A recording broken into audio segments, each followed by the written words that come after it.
Pronto, Ok? então, vocês confirmam a autorização de uso de imagem mantendo a câmera aberta? Confirmamos autorização. Sim. Confirma. Confirmado. Confirmado. Hillary já confirmou. Sim, confirmo.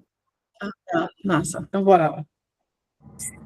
Prossiga, Ione, por favor. Mais uma vez, boa tarde, Jefferson, colegas de grupo, professores. Irei discutir com vocês hoje a pesquisa que desenvolvi no mestrado, que tem por título A Condição Docente sob a égide do PNE 2015 a 2025, um estudo sobre a formação de professores normalistas em Cícero Dantas, na Bahia.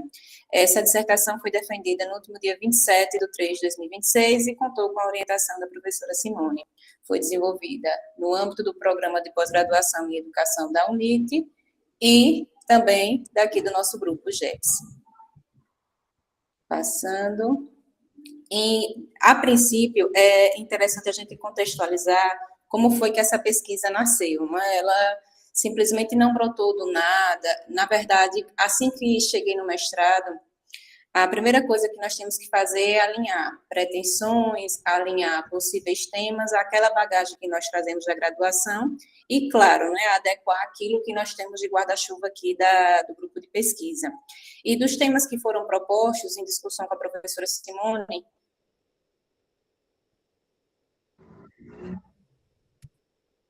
encontramos na formação, na meta 15 do Plano Nacional de Educação, que corresponde à universalização da formação docente em nível superior, um problema que poderia ser investigado, um problema que poderia ser trabalhado nessa pesquisa, especificamente Cícero Dantas. Por quê? Porque Cícero Dantas reproduz essa meta 15, também em âmbito municipal, e estava até 2024, e infelizmente foi um diagnóstico que permaneceu até o fim do decênio, com uma estagnação formativa de pelo menos 13% do seu corpo docente efetivo no município. Chegou-se ao fim da década educacional e ainda não tinha sido consolidada a formação em nível superior de todos os docentes que compõem a rede. Associado a isso, foi oportuno trabalhar esse tema também, por quê? Porque eu atuo na entidade sindical que representa a categoria no município já há alguns anos, consigo trazer algumas informações referentes à política municipal de educação, e também porque eu faço parte desse corpo profissional. Eu também ingressei na administração como professora normalista, posteriormente progredi na carreira, alcancei a formação superior e compartilho com os sujeitos da pesquisa um espaço de vivência. E também a pertinência se dá com relação à carência de estudos, porque a continuidade formativa superior, ela carece de um maior aprofundamento quanto a municípios do Nordeste, especificamente Cícero Dantas, como locus de pesquisa. Aqui eu só coloquei para expor, porque não vou me alongar numa leitura literal, mas eu queria que vocês compreendessem que a meta 15 do Plano Nacional, ela é replicada nos planos estadual e também no plano municipal, com uma redação que volta e meia ela pode variar, mas o objetivo é o mesmo, seria garantir que ao final da década todos os profissionais, todos os professores de educação básica tivessem pelo menos nível superior, seja a pedagogia, seja a licenciatura em suas respectivas áreas. A pesquisa em si, o que é que essa pesquisa trouxe como um problema? A princípio, indagar por que essa formação superior docente, ela não foi plenamente consolidada na rede. E essa palavra plenamente, embora ela não esteja aí no slide, mas no texto da dissertação ela aparece, e foi até uma sugestão da professora Isabela, que fez parte da banca avaliadora. Por quê? Porque, embora a totalidade do corpo docente não tenha sido atingida, mas o que se pôde observar é que houve um certo progresso qualitativo e quantitativo com relação a essa formação, como se verá mais adiante. O objeto é a formação docente, tanto inicial quanto continuada, porque se notou que, em alguns casos, a formação superior, ela seria uma formação continuada, no caso dos professores normalistas, e ela se converte numa formação inicial, no caso daqueles professores que já ingressam na carreira com formação superior. E foi necessário ser feito um recorte, porque existem vários tipos de formação continuada. E existe também várias espécies de uma formação superior, a exemplo da pós-graduação, como estamos aqui discutindo. Mas a pesquisa ela se debruça sobre essa formação superior docente de viés acadêmico. O marco temporal adotado foi de 2017 até 2024. Logo mais à frente, na triangulação, eu irei justificar por que foi 2007 e por que não foi 2015, já que o plano decenal iniciou-se em 2015. E, não menos importante, justificar qual foi o uso da inteligência artificial aqui nessa pesquisa. Eu utilizei especificamente o Venngage, o Gemini, o Copilot e o Perplexity, porém, o emprego da IA nessa pesquisa, ela se deu com relação a um apoio, um suporte na confecção de gráficos, na tabulação de dados, depois de anonimizados, devidamente anonimizados, e também na revisão textual da dissertação. Aqui, apresento a imagem do prédio da Secretaria Municipal de Educação apenas para fim ilustrativo. Porém, o local de realização da pesquisa se deu na Rede Municipal de Ensino de Cícero Dantas, na Bahia. A seguir, eu trago para vocês um pouquinho a respeito das etapas da pesquisa e quem é que participou dela. Vejam, quando chegamos na pós-graduação, quando traçamos um projeto de pesquisa, e no caso daquelas pesquisas que envolvem seres humanos, a gente precisa submeter ao CEP, nós traçamos alguns objetivos iniciais, mas assim, como todo planejamento humano, ele precisa ser revisado, ele precisa ser revisto, existem intercorrências no meio do caminho, e com essa pesquisa não foi diferente. A princípio, as entrevistas aí, elas estavam previstas apenas para ser algo complementar. O instrumento principal de coleta de dados eram questionários. Porém, na prática, os questionários foram pouco absorvidos, obteve-se poucas ou quase nenhuma resposta, e aí as entrevistas se converteram no principal instrumento de coleta de dados. E aí ficou-se a primeira etapa, o levantamento de informações, e na segunda etapa, as entrevistas. Onde é que essas informações foram levantadas? Elas foram levantadas na prefeitura, foram levantadas na Secretaria Municipal de Educação, que é a SEMED, na Câmara de Vereadores, na Biblioteca Municipal e também no sindicato e, em alguns casos, também na Secretaria Estadual de Educação, porque o Estado da Bahia, ele respondeu pelo ensino fundamental, pelo menos até meados de 2007 a 2008. Já as entrevistas, elas estavam previstas exclusivamente para o público docente. O público gestor, ele estava previsto inicialmente apenas como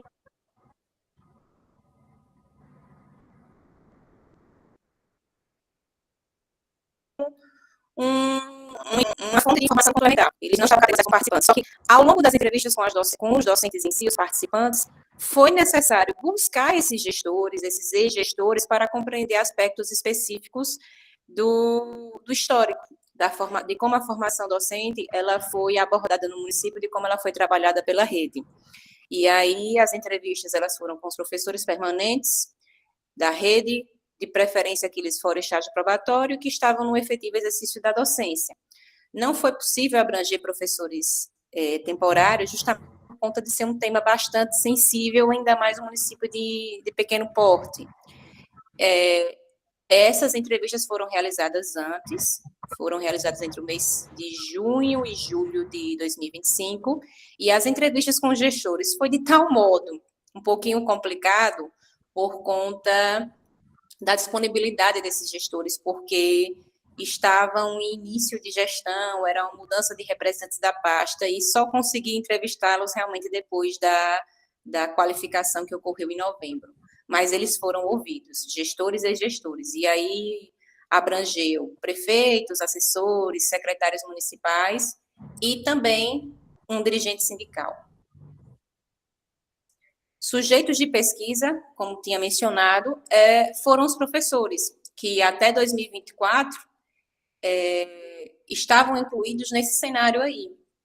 Uma rede municipal que, em sua grande parte, é composta por especialistas. O professor nível 3 é o professor especialista de pós-graduação lato sensu. De uma forma um pouquinho significativa também o professor 2, que é o professor já licenciado, e no menor espectro os mestres e os doutores. A rede ela tem um doutor, embora aí represente uma porcentagem zero, mas possui um doutor na ativa, e o nosso sujeito de pesquisa, que é o professor nível 1, que é aquele professor normalista, que não tem licenciatura e que representa 13% dessa rede de estudo. E aqui, esse gráfico, ele traz mais dados referentes a onde está esse professor normalista em Cícero Dantas. Como vocês podem ver, o professor normalista, ele está majoritariamente na educação infantil. Está nas creches, está nas pré-escolas, notadamente nas creches da zona urbana. Em número significativo, podemos ver também que eles se espalham entre os anos iniciais do ensino fundamental e numa porcentagem um pouco menor com relação ao atendimento educacional especializado, sem mencionar que 5 deles estavam fora da rede, né? Estavam fora do efetivo exercício.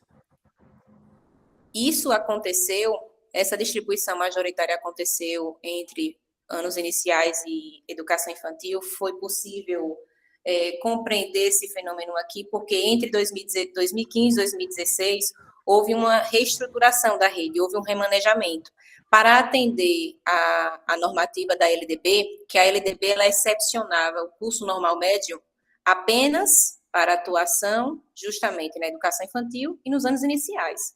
A rede municipal, numa tentativa de se adequar à LDB e ganhar tempo na consecução da meta 15, retirou todos os professores que estavam no ensino fundamental 2 e, de forma muitas vezes abrupta e sem uma possibilidade de um trabalho de transição, foram elencados na educação infantil e ensinos iniciais. Aqui está um comparativo, né, entre o cenário, o universo de professores, que eram 291 em 2024, chegando-se ao recorte, que seriam os professores de nível 1, posteriormente os 21 professores que foram convidados, chegando-se aos 14 que foram os participantes da pesquisa. E aqui está a forma como esses participantes foram filtrados, porque, como toda pesquisa que envolve seres humanos, nós trabalhamos com a possibilidade de um convite, mas, é claro, nem todo convite ele vai ser recepcionado, por N motivos, né? No caso específico dessa pesquisa, a CEMED, que seria a Secretaria de Educação, as direções escolares, especialmente o sindicato, eles atuaram como colaboradores ativos nesse processo de convencimento desses convidados. Se não houvesse essa intervenção, a professora Simone aqui é testemunha, eu teria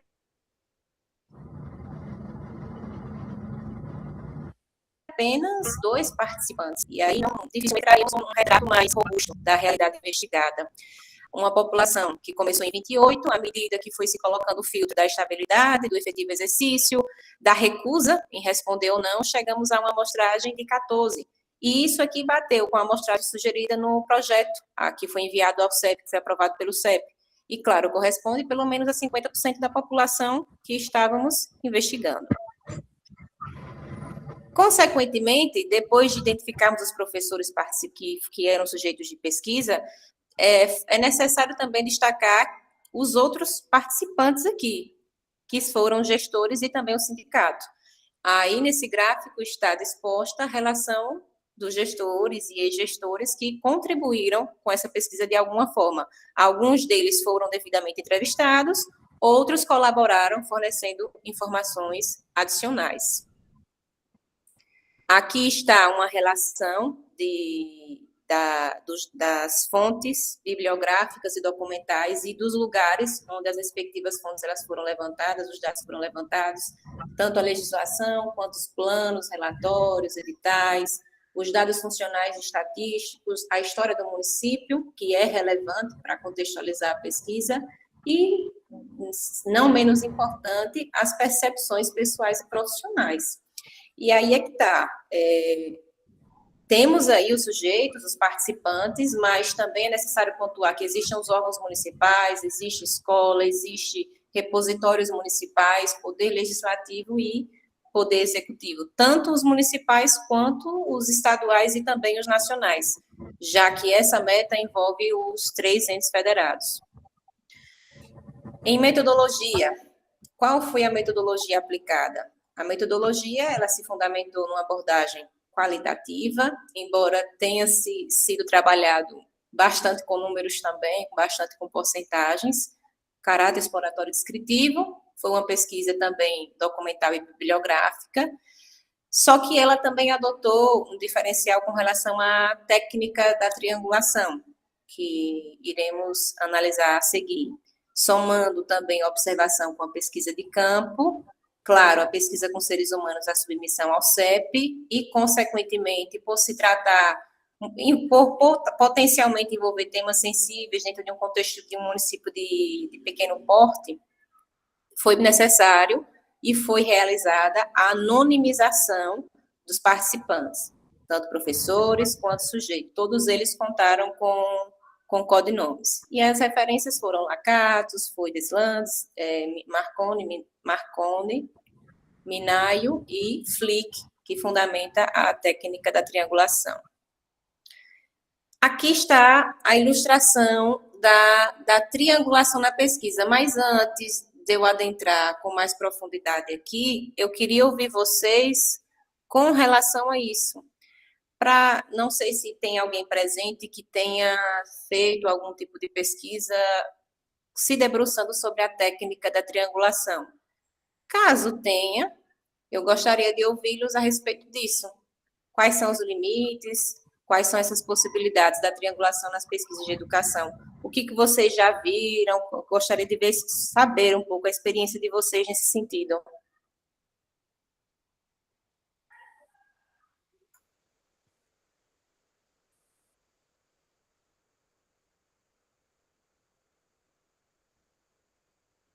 Não sei se acho que eu já cheguei a fazer alguma triangulação no sentido de pegar os dados quantitativos, pesquisa bibliográfica, não de coletar, não de fazer entrevistas, mas eu acho que os dados quantitativos, fontes bibliográficas e várias fontes, e triangular isso para ter uma análise enriquece muito. Isso é um trabalho interessante, porque enriquece bastante a robustez, a análise que se joga.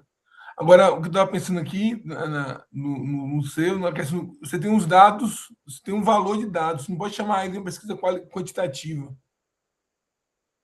Não, porque a amostra é pequena, é uma pesquisa mais qualitativa, mas ela tem a triangulação, sim, então isso é importante. Mas, assim, se é metade, se não é, isso aí não tem muito, não vai fazer muita diferença. A análise qualitativa é mais interessante, as entrevistas, o aprofundamento disso. Mas é algo bastante interessante.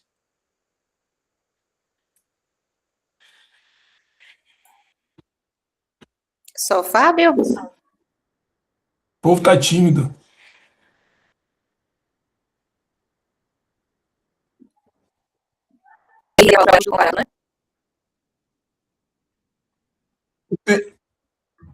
Eu tenho outra pergunta, mas deixar para o final. Não, Pode deixar falar, para o final, vamos terminar. Tá certo. Estou pensando aqui. Tá bom. Eu vou retornar aqui porque eu preciso explicar como foi que essa triangulação foi colocada na pesquisa, né?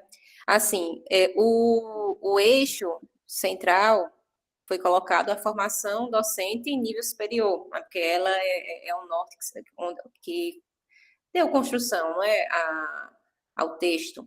E aí o tripé de sustentação se deu com relação às fontes, aos momentos e também, fundamentalmente, os participantes. As fontes, elas foram variadas, mas de natureza bibliográfica, documental e normativa, né? Tanto no espectro da legislação, normas que foram produzidas pelo Poder Executivo, secretarias, o censo, a estatística, e também o próprio relato dos participantes que foi transcrito, né, devidamente transcrito. Os momentos, como eu tinha mencionado no começo, o recorte temporal foi fixado em 2017, porque, embora o plano ele date de 2015, a verdade é que de 2015 a 2016 não houve monitoramento do plano, não houve um acompanhamento. Uma nova gestão municipal iniciou em 2017 e essa nova gestão não encontrou nenhum registro. Então, o primeiro monitoramento que foi feito do plano na rede foi em 2017. E aí, por ausência de qualquer dado referente a esses anos anteriores, ficou a pesquisa ficou impossibilitada de adentrar nesses anos. Mas aí, dentro desse marco temporal, nós temos outros elementos que são importantes. Foi o mapeamento que foi feito na rede ainda no ano 2017, teve também um processo de continuidade, foram gestões de continuidade, a de 2017 a 2020 e a 2021 a 2024, quase que em sua totalidade presidida sob o comando de um mesmo secretário de Educação, e, claro, o censo escolar de 2024, que nos trouxe dados atualizados referente à consecução do Plano Nacional e também as especificidades das redes municipais e estaduais. Os participantes, como já foi dito, foram gestores, ex-gestores, sindicato e professores. O sujeito de pesquisa, sendo o professor normalista, que é chamado de P1 aqui, e como colaboradores os gestores, os ex-gestores e o sindicato. E, claro, o locus da pesquisa, a Secretaria Municipal de Educação. Como é que essa triangulação ela colaborou na análise dos resultados e na compreensão dos achados e na identificação desses achados também, né? Porque a triangulação ela permite nós trabalharmos simultaneamente com divergências, com complementaridades e também com convergências. Então, foi possível analisar que as condições de trabalho elas impactam de forma bastante drástica nessa continuidade formativa do professor, as condições de como essa formação ela é proposta para esse professor, por isso a acessibilidade também está aí, o formato dessa formação, como é que esse formato ele é adequado a esse professor veterano da rede, que está há muito tempo afastado dos bancos acadêmicos, o EAD, o híbrido, o presencial, se esse presencial está ali nas proximidades da localidade. A política formativa que, infelizmente, a nível não só de local, mas a nível de Brasil, ela é extremamente fragmentada e vítima de uma série de descontinuidades dos governos. Então, se estabelece um planejamento, no meio do caminho troca, volta ao zero, as sucessivas diretrizes curriculares que foram colocadas para a formação de professores que mal tiveram tempo de serem implementadas e já foram revogadas por outras, a BNC Formação, que de alguma forma também representou um retrocesso na profissionalização docente, que recentemente foi trocada também, substituída, e claro, né, de que forma que essa informação chega ao professor, de que forma essa rede está mobilizando seus professores e também os aspectos subjetivos, porque eles estão presentes. Existe um cansaço, existe questão de planos de vida, planejamento, existe o estresse, existe contextos de saúde que também tiveram impacto nessa não continuidade formativa.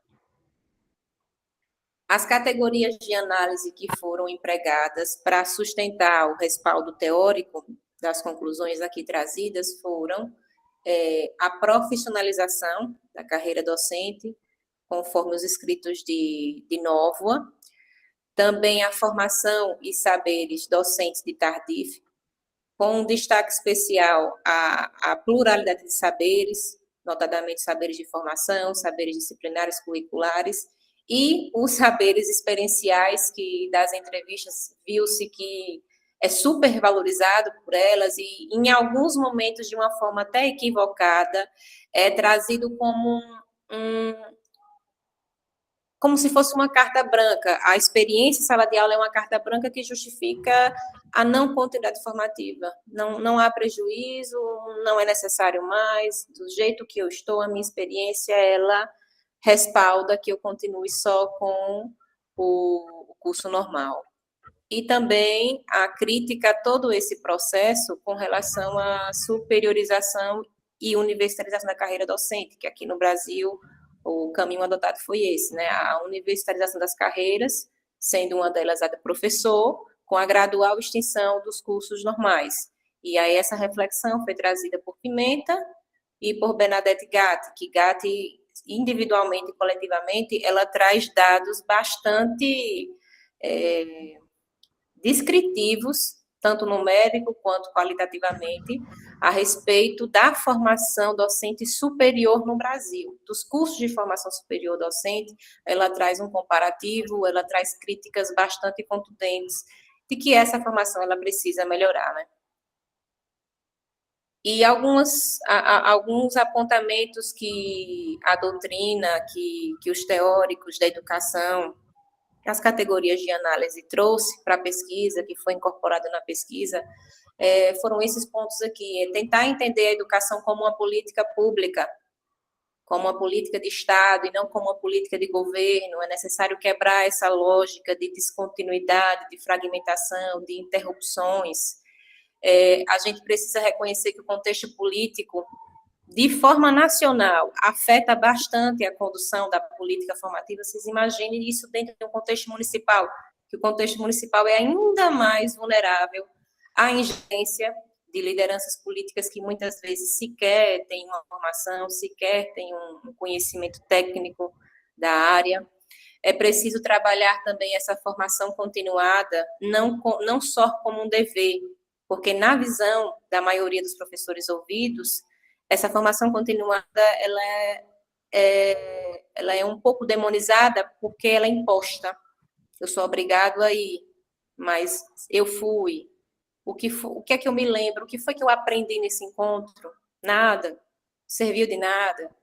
Fulano de tal, colega meu, fez faculdade, mas ele não parece saber de nada, eu sei mais do que ele. Então, precisa se quebrar essa visão e entender a formação continuada, sim, como um direito e não só como uma questão de reflexo em termos financeiros. À luz de Bernadette Gatti, essas formações superiores, as formações docentes no nível superior, elas sofrem com um enrijecimento formativo, elas estão muito focadas no conteúdo e pouco ou nada preocupados com o aspecto didático, com o aspecto pedagógico, com a prática, com o estágio, com a criticidade desse profissional em formação. Para as professoras entrevistadas também, elas colocam como critério se aquele conhecimento é útil, se ele vai servir para mim. Não parece que vai servir, então eu dispenso, então eu dou mais ou dou menos atenção. Como eu tinha mencionado, a experiência muitas vezes é usada como justificativa para não fazer um curso superior, mas percebeu-se também que essa experiência ela não é devidamente valorizada e trabalhada pela rede. A rede não envolve essas experiências, esse conhecimento experiencial que seria relevante, poderia ser significativo nesse processo. A pluralidade de saberes, as dimensões pessoais e profissionais. Aqui, também não irei fazer leitura, a gente estrutura o nosso trabalho de acordo com os objetivos a que se propõe, né? Tanto os objetivos gerais quanto específicos. Como geral seria analisar a efetividade dessa política, e aí dentro dos específicos, no primeiro momento é o aspecto histórico e a formação inicial e continuada, e o segundo específico seria investigar como esses elementos eles conduzem a essa descontinuidade formativa. E aí vocês conseguiram visualizar que a estrutura ela segue esse parâmetro. No primeiro momento, analisou-se os aspectos históricos e normativos da formação docente, a gênese dessa formação no Brasil, Pois é, eles eram voltando, profissionais. E fecharam antes que desse para reagir. Levaram outra coisa? O meu carro campeou, tem. voltando à era colonial, quando o Brasil ainda pertencia a Portugal, tem o processo formativo.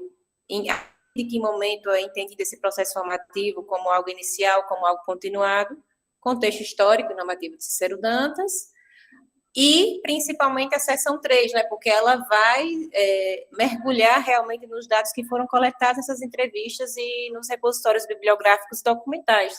O lugar desse nível superior na formação docente do município, as perspectivas do docente não licenciado, ouvir o que é que dizem os gestores, sindicato, a perspectiva dessa descontinuidade com relação a esses professores, o que é que levou eles a ingressar na profissão, o que é que leva a permanecer, e como é que ele enxerga essa política de formação local, se essa política em algum momento passou a existir, como é que eles enxergam isso ao longo de sua carreira, e principalmente isso aqui, né, a formação que não acontece.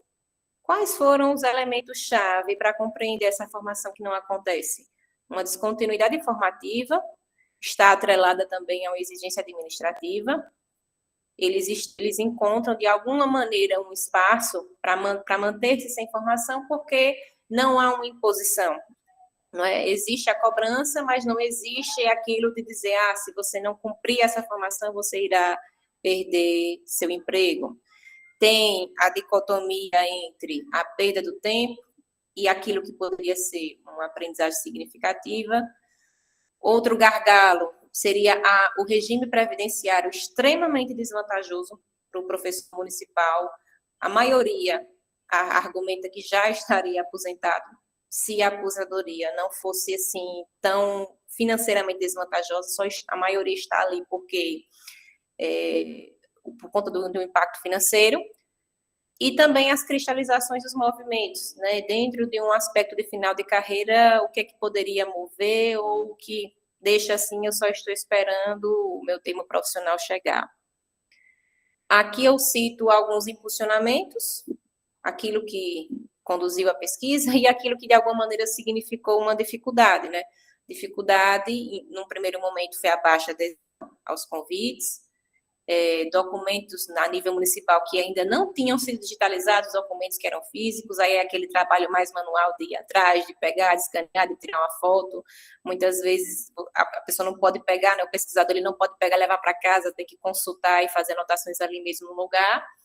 E a nível municipal, a legislação não é estruturada como no site do Planalto, por exemplo, porque no Planalto está lá bonitinho, né? Aquilo que foi revogado tem um traço, um risco, revogado pela lei tal, assim, assado, e tem um link de você ir para a lei nova.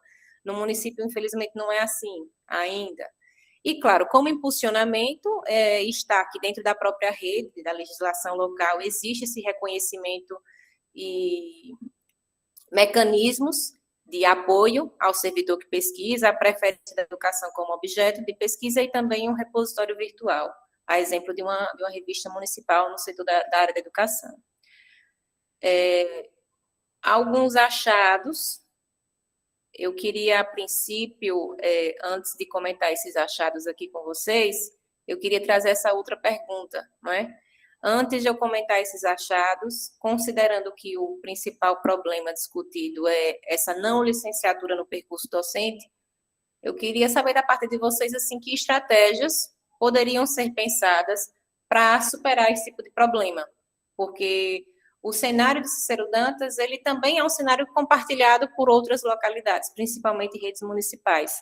Se vocês tiveram contato, se vocês já tinham conhecimento dessa realidade, e dentro do espectro de pesquisa e atuação de vocês, que estratégias poderiam ser pensadas nesse cenário, tanto no aspecto da questão da gestão, como dentro do próprio professor também.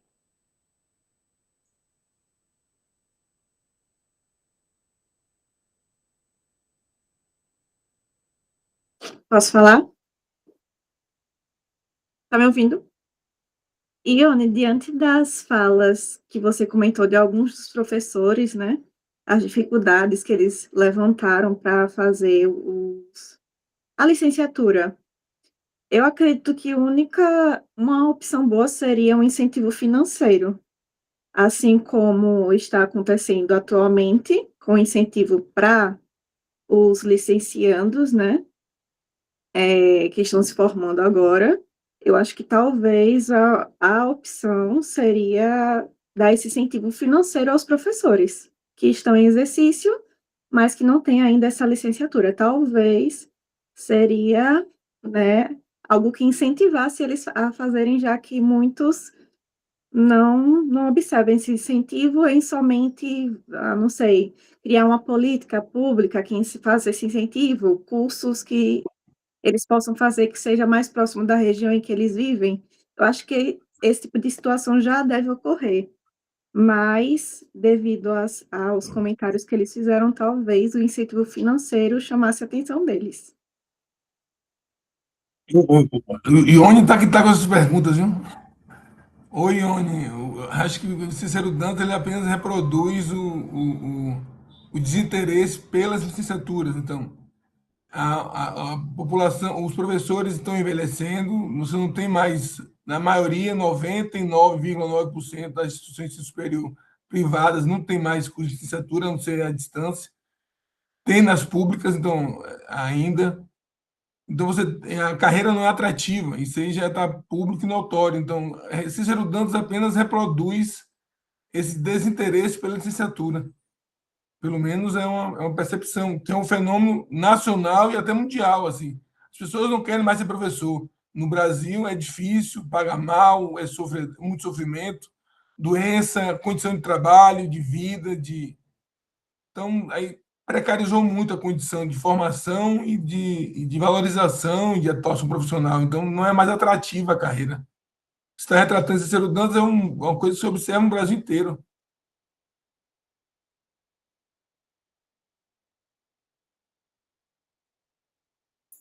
Mais alguém quer falar, gente? Boa tarde a todas e todos. Tenho, acho que só um homem aqui presente, né? Somos quase todas mulheres. Eu estava pensando aqui em duas coisas, né? A primeira coisa, muito semelhante ao que vocês colocaram com relação à precarização do trabalho e sobre o contexto, né, da área da educação, as formações, elas não serem atrativas, sobretudo pela precarização do trabalho. Então, de repente, um incentivo financeiro poderia, de alguma forma, contribuir ou tornar um pouco menos sem sentido um incentivo à formação. Pelo que eu venho escutando, Ione, tanto da sua pesquisa, quanto de outras pessoas, né, em discussões, e até mesmo no consultório. Recentemente, eu comecei a acompanhar uma professora, eu sou psicóloga, que esses profissionais, eles enxergam uma ausência de sentido em se profissionalizar, porque vai se profissionalizar para quê, né? E muitas vezes essa ausência de sentido, ela vem de uma base da precarização do trabalho, mas também, sobretudo, de uma ausência de percepção dos próprios professores da importância que eles têm para a sociedade, já que o trabalho é precarizado, e grande parte das vezes os professores eles acabam sendo marginalizados, inclusive quando eles reivindicam pelos seus direitos. Então, essa pessoa que eu venho acompanhando, ela tem, né, uma graduação de nível superior, mas algo que ela vem comentando comigo é que os colegas, né, de trabalho da escola que ela trabalha na rede de ensino municipal, não veem esse sentido em fazer uma profissionalização, e existe até mesmo uma rixa com os professores que buscam isso, como se eles estivessem querendo se colocar em um lugar de superioridade.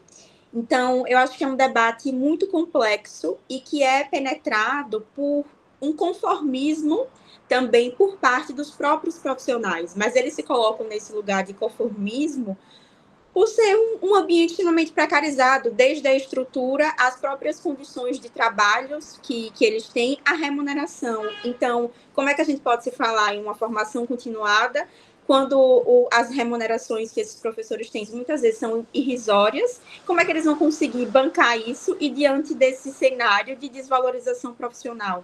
Então, existe uma ausência de sentido por parte desses profissionais em se profissionalizar, porque vai se profissionalizar para quê? Então, pensando no ponto de vista da escola, com os professores, eu penso que deveria existir uma espécie de educação sobre o para quê fazer uma formação continuada embora isso não vá combater, né, a precarização do trabalho, eu penso que é uma espécie de abertura de caminhos, né, para que esse profissional ele seja mais valorizado. Eu acho que é o mesmo é uma lógica parecida, por exemplo, para os estudantes da rede pública, né, para pessoas que estão em contexto de vulnerabilidade social. Por mais que muitas vezes eles não vejam sentido estar ali estudando, ainda assim a educação é o que abre a porta, é o que pode apresentar um novo caminho. Então eu acho que um processo de educar esses professores também sobre o para que fazer isso, já que eles não veem sentido, já que eles não entendem o para quê, qual é a funcionalidade, o que é que isso pode mudar na vida deles, embora a gente não pode dizer que isso vai ser garantia de algum tipo de melhoria, mas eu acho que falta também esse propor e construir um sentido para esses professores. Só acrescentando a fala, eu concordo muito com a questão do incentivo e também de dar a devida importância, né? Mas eu acho também que é importante pensar numa licenciatura que tivesse dentro da carga horária do professor, porque essa questão de estudar fora do meu horário de trabalho, fora das coisas que eu já tenho demanda, sabe? Do que já se leva para casa para fazer na profissão docente, é um ponto a se considerar. Os professores estão cansados, então, e assim, no caso da pesquisa de ONU, são professores que já têm um tempo ali, já têm uma experiência formada, sabe?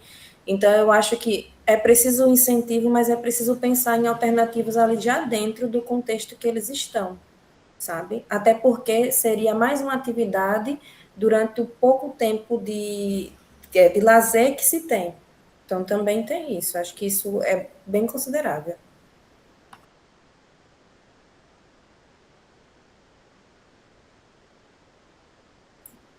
Mais alguém, gente?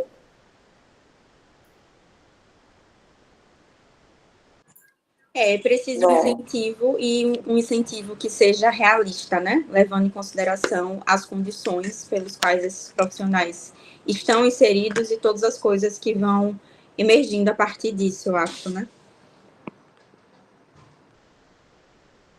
Eu confesso para vocês assim que a gente chega para fazer uma pesquisa já com um mundinho formado, não é? Porque quando eu fui apresentada a essa estagnação na formação, eu estou no sindicato.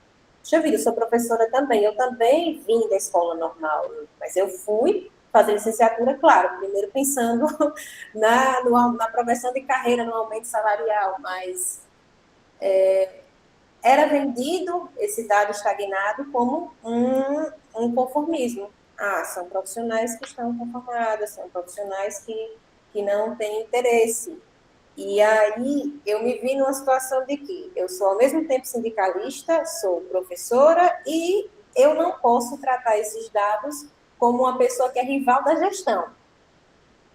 É um jogo de cintura, a professora Simone, os integrantes da banca também, olha, puxe por esse caminho, leve a crítica, mas reflita, traga um dado, traga um fundamento, traga um quadro comparativo, porque não existe um culpado, não é? Existe todo um contexto, existe um emaranhado, como vocês mesmos colocaram, professor Fábio, é um quadro nacional refletido no município. No município isso está mais latente, porque é no município onde eu tenho a base. É o município que é o responsável por promover essa formação inicial, essa formação, educação infantil, esse ensino fundamental. Então, é claro que eu vou ver o problema principal aqui. São os municípios que, de certa forma, têm pouco recurso. Então, essa progressão de carreira, ela vai, ela volta, existe esse conflito maior, existe esse número maior de servidores também. E aí, a gente enfrenta, eu vou recuperar as contribuições de vocês ao longo da fala, tá bom?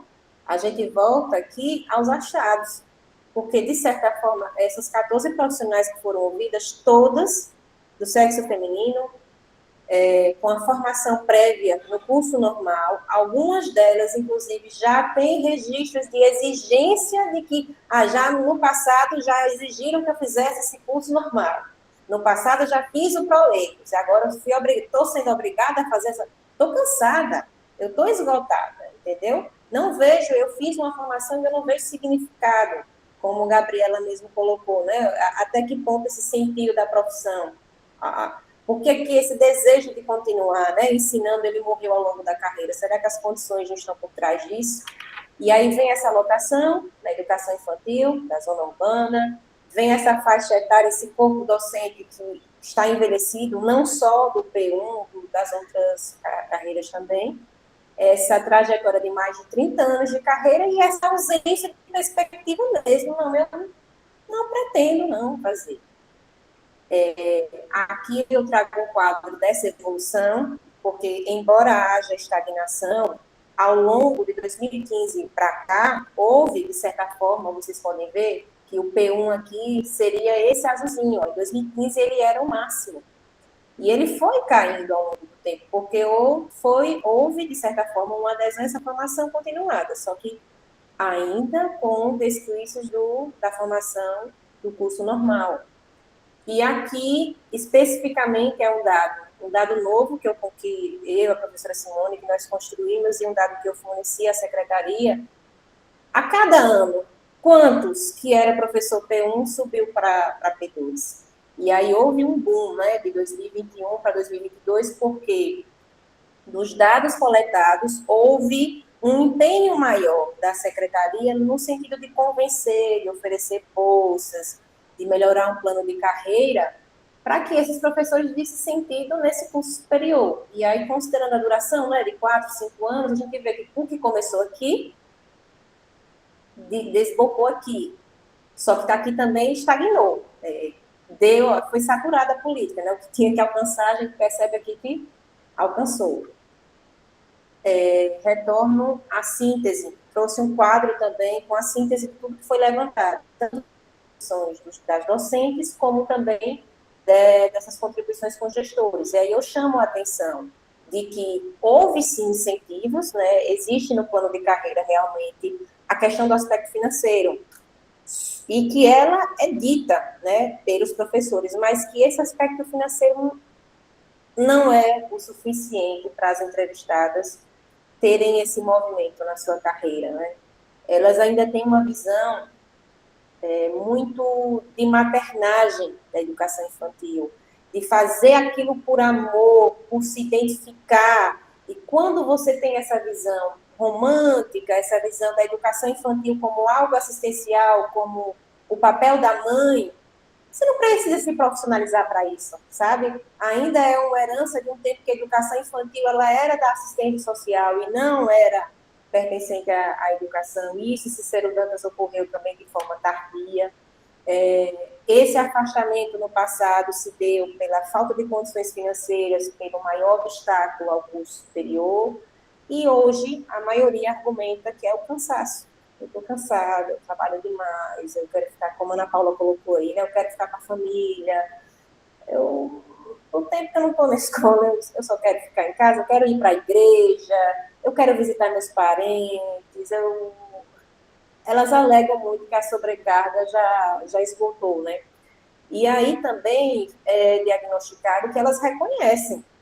Não, eu entendo, todas reconhecem que o curso superior é importante. Não, realmente tem valor importante, mas vem a justificativa, né? Eu não estou seguindo por conta disso. Nenhuma admitiu de forma aberta que talvez fosse desinteresse, nenhuma, né? Só que elas reconhecem que uma baixa a bagagem, o conhecimento, elas reconhecem que a valorização salarial de quem está com nível superior é maior, mas elas têm essa percepção um pouco contraditória. De uma forma, para complementar a contribuição de vocês, foi percebido que mesmo com 30 anos de carreira, esses incentivos, eles vieram de forma tardia para elas. Data de 2008, de 2014, uma melhoria no salário, uma melhoria nos planos de carreira. Imagino que é isso para alguém que já estava desde a década de 80 em atuação. Então, assim, muitas vezes não traz um reflexo para uma aposentadoria. E, claro, elas utilizam essa logística com relação à dedicação ao tempo e à imagem social do professor, né? De que forma esse professor é valorizado ali na rede. E aí vem a questão da aposentadoria, mais uma vez.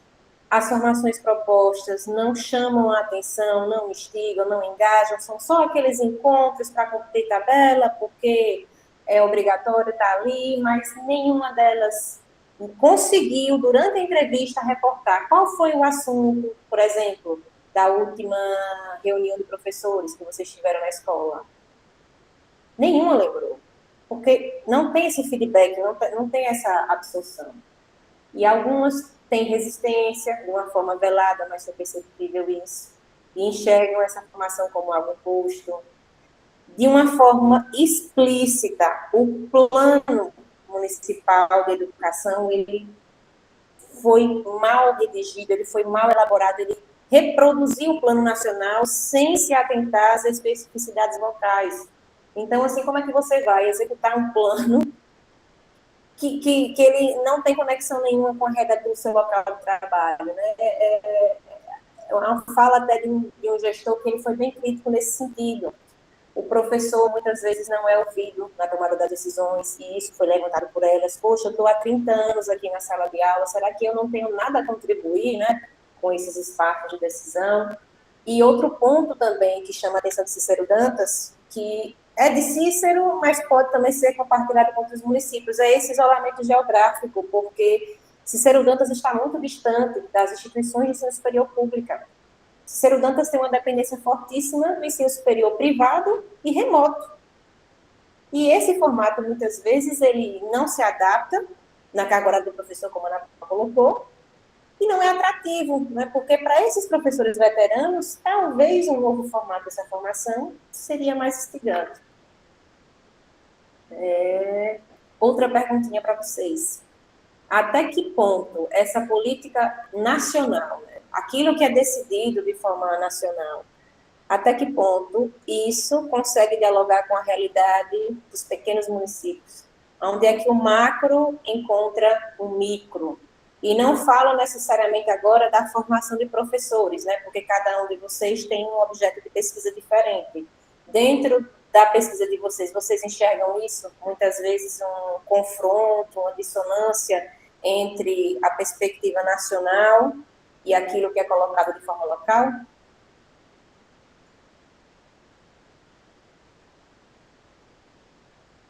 Eu vejo que, às vezes, a política a nível nacional, ela é feita, né? Só que os municípios não têm estrutura, não têm verba suficiente para realmente consolidar aquela política a nível nacional. Então, eu acredito que realmente não consegue atingir o objetivo em todos esses municípios, né? Eu acredito que é mais as lideranças políticas também, dos municípios, e a questão da estrutura, a verba. Então, Ione tá com as perguntas, viu? Oi, Ione, sua pergunta é pertinente, mas cuidado com as generalizações. Então, quando você fala de políticas públicas, vão colocar também educacionais. Então, você, por exemplo, eu fiz uma análise de todas as políticas relacionadas com a educação, com impacto. Então, por exemplo, Fundef, Fundeb, o impacto é imenso, tanto no avanço da carreira, como na qualidade de vida, incentivo. Então, Fundef e Fundeb, fato. Programa Pé de Meia, que começou agora, tem impacto positivo para que os jovens tenham sucesso na escola. Tem um monte de pesquisa mostrando como elas impactam positivamente a trajetória do estudante. Então, outra coisa, as políticas de ações afirmativas, elas permitem a inclusão, mas não permitem uma ascensão econômica. Então, eu garanto o direito a cursar, fazer um curso superior, por exemplo, mas eu fico estagnado. Eu tenho um médico negro ganhando menos que o médico branco. Ele ascende, ele tem oportunidade, mas ele não ascende economicamente. Então, a gente fala da Bolsa Família. A Bolsa Família é um programa de transferência de renda que também impacta indiretamente na educação. As políticas de saúde pública, por exemplo, de vacinação, saneamento, isso tudo me impacta na educação de forma indireta. Então, mas tem uma série de programas relacionados à formação de professor que começam e não terminam, e não avançam. Pro Alfa, pro não sei o quê, e tem uma série de outras que não tem continuidade. Então, não sabemos o impacto deles. Mas algumas políticas educacionais de transferência de renda têm impacto positivo mesmo, de melhoria de vida. Cícero Dantas, provavelmente, por ser um município pequeno, mas carente, ela é impactada positivamente. O Fundef, o Fundep e o Fundeb foi de crucial importância para que a educação pública tivesse um maior investimento. Isso é inegável. Então, tem que avaliar programa por programa, mas, de fato, a gente, de um modo geral, no Brasil, você não avalia, você não tem a noção ainda de como impacta. Pouca pesquisa é feita sobre o impacto dessas ações na educação, por exemplo.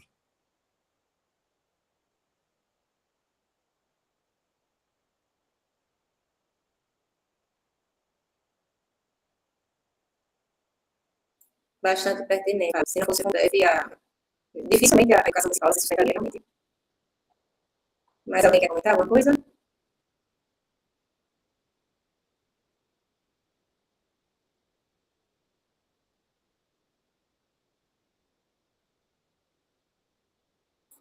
Consegue me ouvir, gente?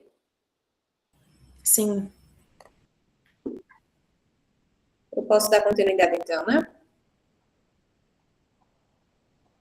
Ok, vamos lá.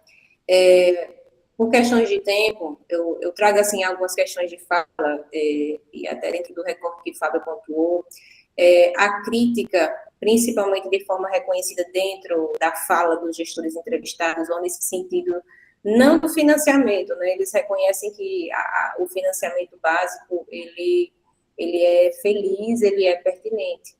Porém, vem a questão do estrutural, vem a questão da logística, vem a questão do aspecto qualitativo do corpo de profissionais que executa essa política, do conhecimento técnico, da execuibilidade. Houve até, em algum momento das falas, uma comparação com municípios que têm mais recursos, que têm menos recursos, que enfrentam determinado tipo de problema, outras especificidades.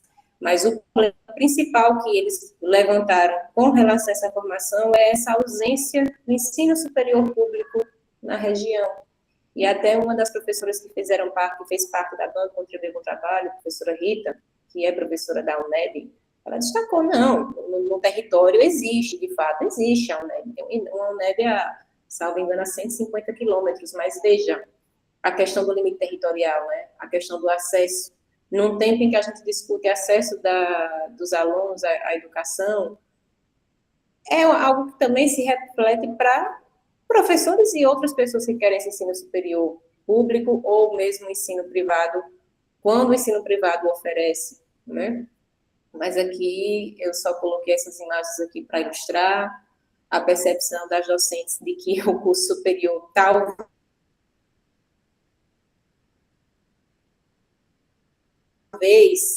os cursos da Bahia talvez estivesse dando suporte, vem a questão da crítica ao Estado da Bahia também nesse sentido, porque o município ele registra uma tentativa de trazer o ensino médio de volta, uma oferta de ensino médio profissionalizante, ou até mesmo a EJA, mas os dirigentes do Estado colocaram, você pode ofertar, mas o recurso é meu, né, o dado é meu. E aí, para o município, isso não é interessante, né, porque, de fato, o esforço de uma estrutura municipal realmente é tentar compor os seus cofres.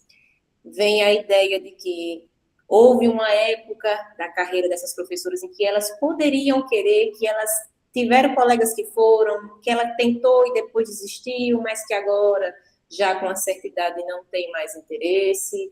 O movimento abrupto de retirada de quem estava no ensino fundamental 2 para o fundamental 1. Vem essa percepção de amar ser professora dos pequenininhos, de querer ser babá, de querer ser mãe. Vem a questão da aposentadoria mais uma vez e as escolhas, não é, pela docência. E aí, como resultados, eu trago essa síntese de que existe um discurso forte em prol dessa profissionalização, e é um discurso que ele precisa existir, é necessário ontem e hoje, só que dentro de um contexto de uma política educacional fragmentada. Nós tivemos, como já citado, diretrizes DCNs que elas não tiveram tempo para serem executadas, para a gente poder avaliar, a gente ver os resultados, né? Essas diretrizes inconstantes, dentro de Cícero Dantas, essa dependência absurda com instituições privadas de forma remota, um regime de colaboração que os gestores colocam que não funciona entre município, Estado e União, limitações orçamentárias, essa política descompassada. E aí, essa minha última pergunta. Suas pesquisas encontraram resultados semelhantes a esta? Claro, dentro do contexto do objeto de estudo de vocês. Se o objeto de vocês se aproxima, se em algum momento vocês fizeram alguma pesquisa, algum estudo nesse sentido, ou vocês encontraram alguma conclusão diversa da que foi colocada nessa dissertação?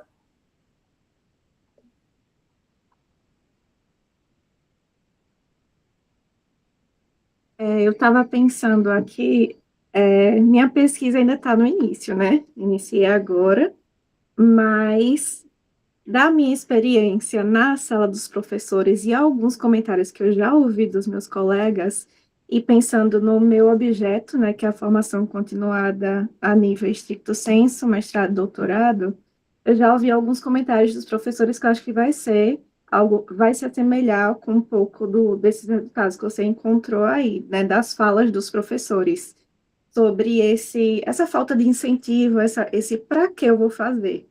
Então, alguns comentários que eu já escutei de colegas que já estão há um certo tempo aí na educação, de não ver para que eu vou fazer um mestrado, para que eu vou fazer um doutorado. Isso vai me agregar em quê, né? Outros já falam que vou fazer só para progressão de carreira, né? Que já estão no município, no estado, só pensando na questão financeira. Já ouvi comentários do tipo, eu já fiz o mestrado, não vou fazer o doutorado, não sou louco, para quê? Eu vou estudar para concurso. Eu não digo que está errado, porque eu já pensei isso. Eu já pensei assim, e acho importante ainda isso, de pensar no concurso, até porque um dos meus objetivos, realmente, eu acho que todo professor, é ser concursado, é ser efetivo. Mas a diferença aqui, do meu olhar, é que eu com certeza vejo a contribuição, né, do stricto sensu, de uma formação, uma pós-graduação, um mestrado, um doutorado para minha prática. E é isso que os outros professores não enxergam. Esse é o porquê, para quê, né? Então, eu consigo ver aí essa semelhança nos resultados que você encontrou, que talvez possa ser algo que eu encontre na minha pesquisa também.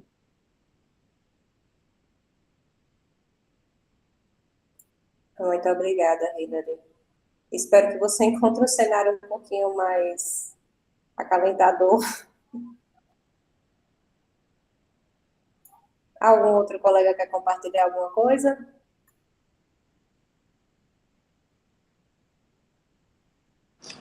Ione, eu vou fugir um pouquinho da sua pergunta, mas tem a ver com o que você vem colocando. Primeira coisa é que foi muito forte para mim quando você defendeu, né, a sua dissertação. Eu estava assistindo, e um dos trechos que você leu lá, das falas da entrevista, falava de uma professora que dizia que não se considerava professora, que ela se enxergava como uma babá. Isso me marcou muito. E, recentemente, né, escutando uma professora e levando também em consideração uma perspectiva marxista, onde o trabalho ele aparece como algo central na nossa vida, né, e como uma espécie de ferramenta, de caminho, tanto para se transformar o mundo de alguma forma. É claro que quando eu falo aqui em transformação, não estou me referindo só a grandes feitos, mas o dia a dia, as pequenas coisas que são plantadas, quanto para as pessoas transformarem a si mesmas. E algo que eu venho observando, aí não tem uma relação direta com a minha pesquisa, mas mais com a minha prática profissional, é como fica, quais são as consequências, o que é que surge a partir de uma precarização do trabalho. Como é que essa pessoa que trabalha, que é desvalorizada, que não é vista como alguém essencial, como é que essa pessoa, como é que isso repercute na vida dessa pessoa? E são inúmeras repercussões que surgem a partir daí. Por exemplo, essa professora, né, que disse que não se enxerga como professora, ela se considera uma babá. Como será que isso repercute na vida dessa pessoa? De uma pessoa que trabalha com isso, vamos imaginar que há alguns anos, e ela não tem um reconhecimento no que ela escolheu trabalhar e no que ela domina ali, tecnicamente, né? É uma visão romantizada, é uma visão desvalorizada de si mesma. E aí, agora, trazendo para a minha prática, para algo que eu venho observando, é como essa desvalorização no trabalho, ela repercute também, ela influencia em uma desvalorização da própria pessoa com ela mesma. E acaba desenvolvendo outras coisas, né? Eu estava escutando uma pessoa que ela vem tendo inúmeras crises de ansiedade, porque se sente sobrecarregada no trabalho, e ela se sente sobrecarregada no trabalho porque, para ela se sentir útil no trabalho, ela precisa acumular funções, ela precisa acumular responsabilidades que não são delas, porque ela não é reconhecida. Então, para se tornar reconhecida, ela pensa que precisa acumular inúmeras funções. Então, como isso tudo repercute não só no ambiente de trabalho, mas na vida dessa pessoa e em como essa pessoa se constitui enquanto pessoa. Como essas pessoas, né, como esses profissionais se constituem enquanto sujeitos, enquanto seres humanos.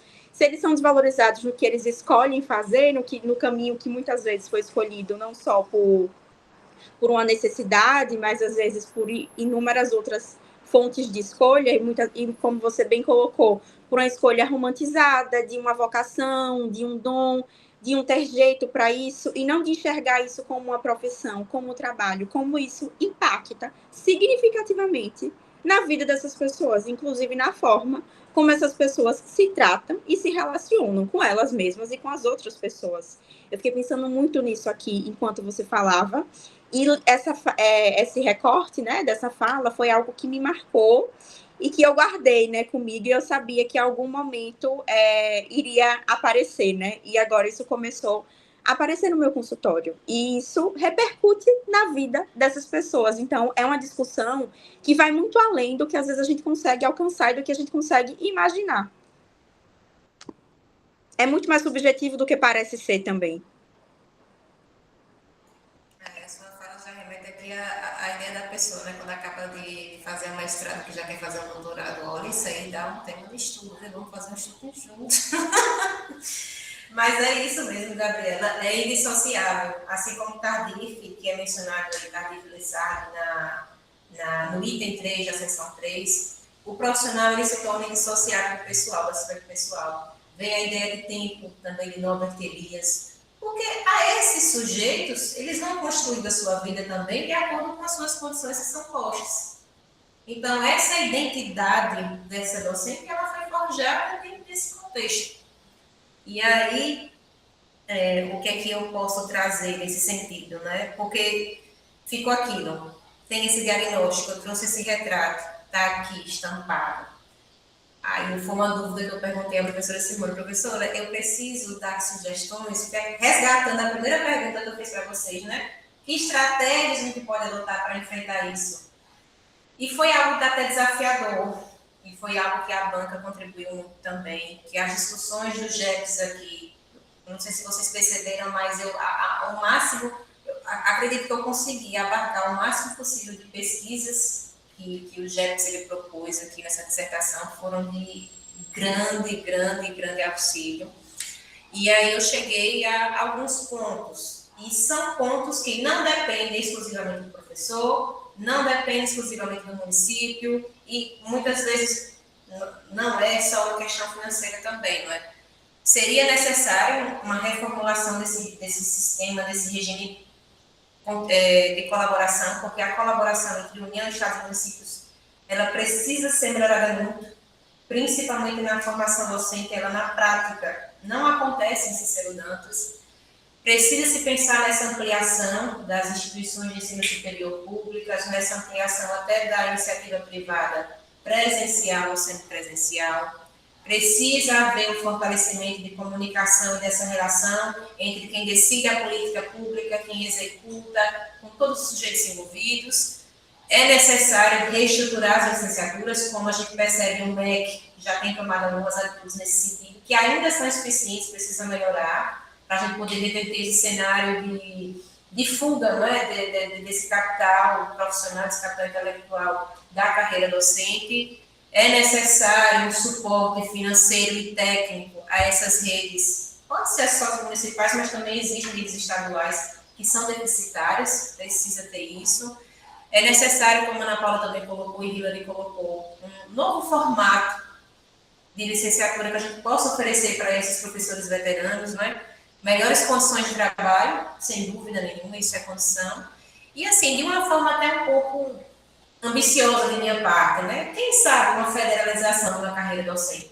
Quem sabe o mesmo regime, de forma uniforme para esses professores, eu possa trazer um incentivo sem tantas distorções numa mesma categoria. E, claro, né, uma reforma previdenciária que traga uma aposentadoria integral, que eu possa dar um caminho para esse professor, que não quer estar ali, mas que possa ter uma aposentadoria justa aos seus anos de contribuição. E aqui eu agradeço a atenção de vocês e estou aberta tanto a indagações que tenham fugido dessa síntese, como qualquer questionamento que possa vir posteriormente. Deixo essa frase aqui de Paulo Freire. Muito obrigada. Nós que agradecemos, Ione. Enquanto Ione ia apresentando aí a pesquisa dela para vocês, apresentando, na verdade, novamente, né, Ione, como a Gabriela mesmo mencionou. E acho que Hillary também estava, né? Hillary também estava na... Isso, pronto. E aí eu fiquei... E Ione falou de Norbert Elias, né, sobre o tempo. E aí eu fiz um retorno ao início da pesquisa de Ione, né? Como começamos a pensar juntas e como a gente começou a traçar essa trajetória, tentando entender o motivo de essas professoras, que foram professoras, né, elas não se moverem na sua formação. E os resultados são absolutamente instigantes e acessam essa dimensão que a Gabriela mencionou, que é a da subjetividade. Uma coisa é a gente olhar para o fato, para o número, né? Um percentual de 13% são normalistas e não se moveram, apesar de, tem, né, alguns pesares aí, apesar de. E aí a gente vê que é forte a questão da vida, né, do ser humano, das implicações não somente para a vida delas, né, para o pessoal e para o profissional, mas em termos familiares, das lutas diárias de cada um. E ideias, obviamente, foram surgindo no meio do caminho, e eu gosto de reforçar sempre isso, né, que a gente chega, e Gabriela recentemente está sentindo isso, tipo, a gente vai, pensa alguma coisa, aí chega lá, vai apresentar, e alguém desconstrói, aí a gente dá aquela respirada, realinha e prossegue. E a pesquisa é assim, né? Ela tem os seus percursos, tem os seus trajetos, que às vezes são sinuosos, mas que a ideia é trazer resultados substanciais, significativos. E foi isso que aconteceu com a pesquisa de Ione, mas com as demais pesquisas aqui, né? Aí, o que dizer da pesquisa do professor Fábio, né? Que traz elementos que fazem a gente compreender essas políticas públicas, né? Os números relacionados as informações em larga escala, especialmente, mas também as de Sergipe, né? Ele tem desenvolvido aqui um trabalho muito interessante com alunos de graduação da iniciação científica. A pesquisa de Ana Paula, que se volta para essa questão da imagem, né, do pensamento crítico do professor, do papel do professor, e, com certeza, aí, Laís, se unindo aí ao professor Fábio, vai trazer também resultados importantes. E, por que não dizer, né, Maria Isabela, aprender e descobrir um pouco mais sobre o que as pessoas, no caso aí os doutorandos, né, quais as expectativas que eles têm em relação a essa formação, como eles enxergam a profissão, como eles enxergam, como eles passam a ver essa formação na medida em que eles vão cursando, né, os componentes e vão interagindo com a pesquisa, enfim. Tudo isso faz parte do que a gente estuda, do que a gente faz. E por isso que eu vejo a importância, e nós temos a nossa importância e o nosso lugar, não dizendo que as outras profissões não têm, obviamente todas elas têm importância, que tem lugar, né? E o que a gente precisa realmente é ter essa valorização. A valorização não somente por parte do poder público, mas da sociedade. E aí a gente tem que enfrentar um outro desafio, que é fazer chegar às pessoas, de um modo geral, o que a gente faz aqui, para que elas comecem a ver sentido, né? E comecem a valorizar as pessoas que formam seus filhos, né? Que formam as gerações, as do presente e a do futuro. Enfim, é isso. E Maria Isabela fez um comentário aqui sobre os doutorandos, né? Maria Isabela, a experiência deles é um grande exemplo da importância da formação continuada. Olha, gente, que coisa linda de ler. Olha o orgulho que dá. Chega aí, Maria Isabela, coisa linda, é isso mesmo, minha querida.